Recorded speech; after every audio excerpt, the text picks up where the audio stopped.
நட்சத்திர மண்டலத்தில் நமக்கொரு மண்டபமா உன் பெயரில் எழுதி வைக்கிறே,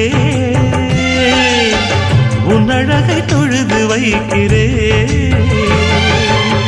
நட்சத்திர மண்டலமா நமக்கது தேவையில்லை, மண்ணுலகை எழுதி வைக்கிறே, மடியில் விருந்து வைக்கிறே. இலையிட்ட விருந்திலே இளமையில் விருந்திலே